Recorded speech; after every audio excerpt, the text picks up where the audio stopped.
Hi, how are you? Hello, hello, hello. Welcome to Movie Review, an offshoot of the Anything Bowl, where we only talk about a movie for about 10 or 15 minutes. This week, folks, thankfully, Brendan and I went to see something that wasn't a franchise and wasn't something that was supposed to make $1 billion. What? It was simple. It was pretty good. It was fun. It was so. What we saw was No Hard Feelings. Yeah. Jennifer Lawrence, I guess you could say, is back, but I don't know. I didn't know she was really gone. I heard she had a baby or something. Is she? Yeah. I have no idea. So, Brendan, tell me about No Hard Feelings. What was it? it's 2 movies put into one. What? It is the easiest way to describe this film. It is a raunchy teen comedy that turns into, I believe, what you called a coming-of-age story. Coming Yes. of age story. Large lack of coming, though, in this movie. But Very strange movie. Like a Yeah. good time, and it was funny. There were parts where I'd look over and you were like, "Oh my god, I'm gonna be crying." But And then there's other times where it just kind of got a little too serious for too long. for a raunchy comedy. It also was really weird because Jennifer Lawrence made this, and it's kind of odd because she is like in her mid to late 30s now, I think. I think she's like 32. Oh, early 30s? Okay. So it's just, it feels like she still wants to play younger characters or didn't get to. Well, I mean, I think it's. I I think she just like. I watched her on Hot Ones, and she was kind of describing some of this. She was talking about just like how, at a certain age, you want to do certain other things. You want to play certain other characters, and she's like, "Well, at this point, maybe this is the weird part where my characters just like younger guys or something." And it's. Listen, regardless, this movie was a lot of fun, and it was cute, and it was funny, and at times it was still weird. But this movie is also all over the place because you start in the beginning, and she's like, "Oh man, I'm gonna lose my house, my mom." And then if you blinked, you were like, "Oh, she's naked, fighting a bunch of teenagers." And then she's... Can we just take a minute to appreciate the fact that she suplexed someone? Yeah, she did. That was, I mean, they're definitely a stunt double, but like... I want to know if that was really her.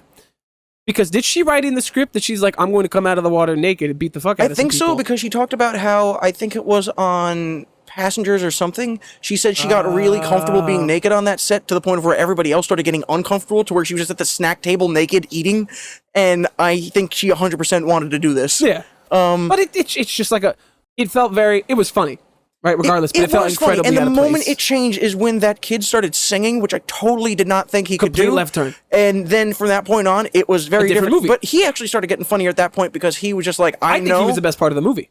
I think he played the awkward kid perfectly. Yeah. He made the whole shy thing come off well. And then when he had to do the pivot to kind of be not the badass, but the like, I hate you person. He did that really well, yeah. Yeah, it's the middle point where he pivots to it where you're like, this is jarring because you're fine in both of these scenarios. But how we got here is very strange. What I did like is when I saw the initial trailer, I'm like, this does seem a little creepy because he seems really young. And as I watched the movie, I'm like, okay, he's not like... He's still not a child. He's still childish, but he's not a kid or anything. So it was better. And we were talking to Timmy earlier. Yes. And she brought up that if this was swapped, this would be not a good movie. 100%. And that's what everybody's been saying. If this movie was gender swapped, it wouldn't have gotten past...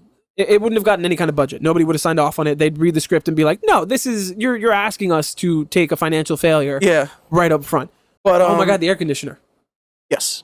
So cool. We forgot to turn it off. Good job, Timmy. Thank you. Ooh, much better. Time to sweat. It is really quiet. Wow. No, it's just like, but it's also when you watch the trailer, you're like, okay, so this is creepy. Is gonna be funny. This is not good. Be weird. This is sorry. no, but I mean the concept. You're like, okay, so they're doing a thing here, and I get they're doing the thing, but in 2023, you could easily get canceled just for trying to do this thing, like regardless of if the movie comes out or not.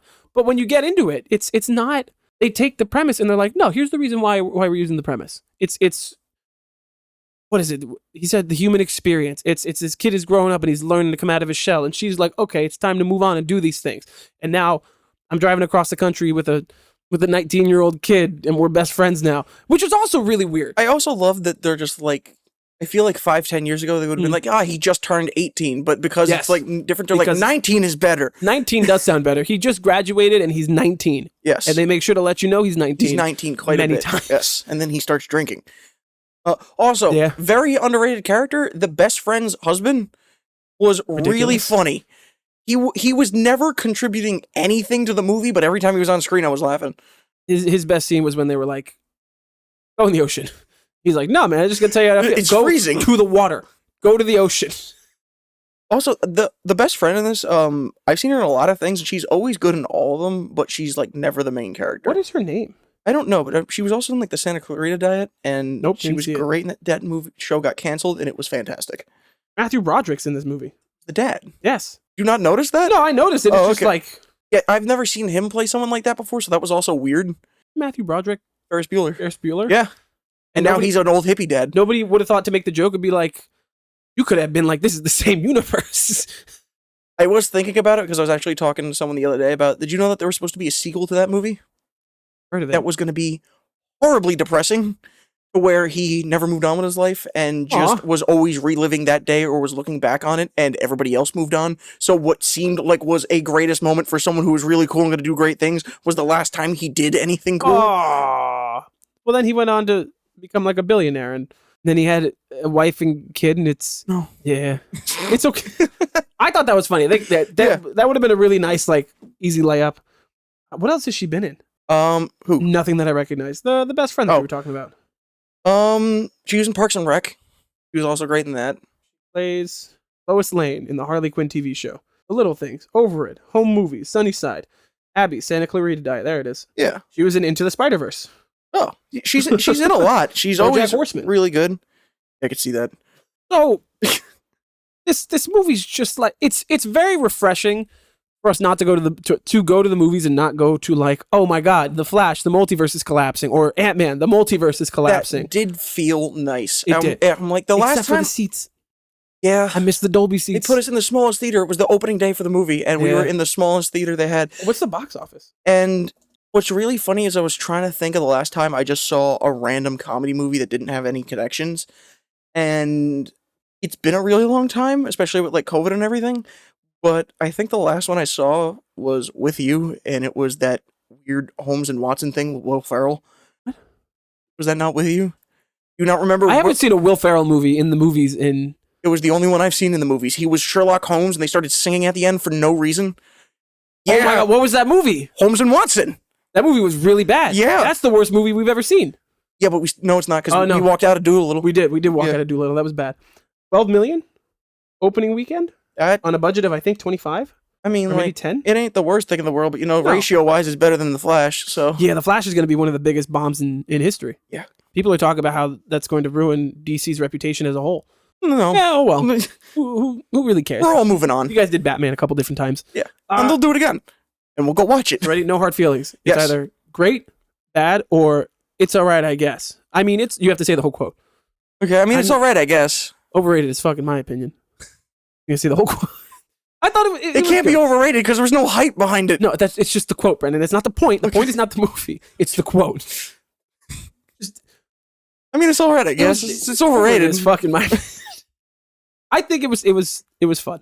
It was fun. It was nice to not see Ezra Miller, and then a spiky, white-haired old Ezra Miller stuck in the Speed Force next to Christopher Reeves. Okay, I feel like we're talking about The Flash a lot. But yeah, it was also good to see Jennifer Lawrence again because I love the Hunger Games and stuff when they came out. So I'm hoping that she does more. Just not sure if this is going to be what she sticks with. I mean, she's got a lot more in terms of comedic chops than she's done in the past. A lot of her stuff has been dramas or YA. Which is weird because I always remember her being funny. Yeah. So I don't She know was where funny it in came Silver from. Linings Playbook. That's a good movie. Didn't watch it. You've never seen that with Bradley Cooper? I've seen bits and pieces. Such a good movie. Also, the one with Christian Bale? yeah, Batman. American Hustle? Yeah. Oh, no, he's not Batman. He's a large man.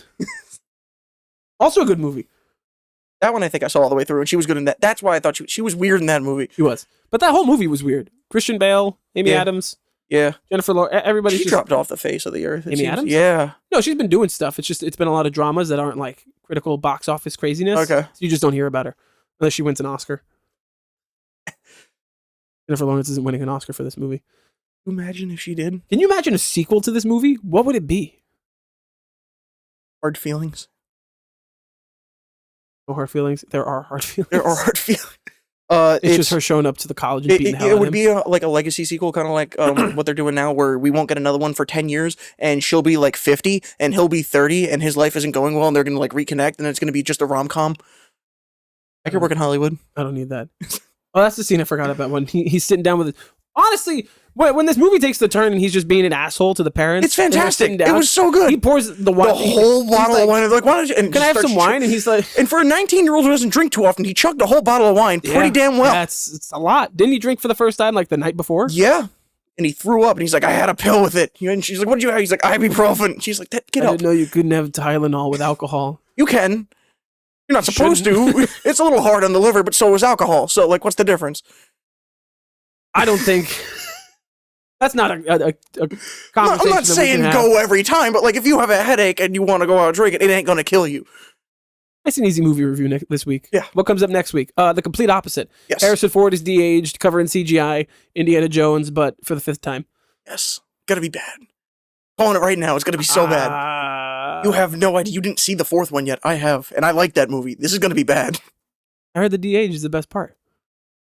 I can't wait to see how jarring de-aged Harrison Ford looks in another 10 years. I mean, it looks jarring now compared to other things we have. It really does. Dun, dun, dun, dun, dun. Okay, folks, thank you for watching the No Hard Feelings movie review. Brendan, what did we do last week? We did a tier list of... I don't remember. The DCEU, and we did the Flash. DCEU. And we did episode 59, where we talked about just... the history of the podcast. The history, the past, present, and the future of the podcast. So check them all out. Links are in the description. Thank you for an easy week. Out.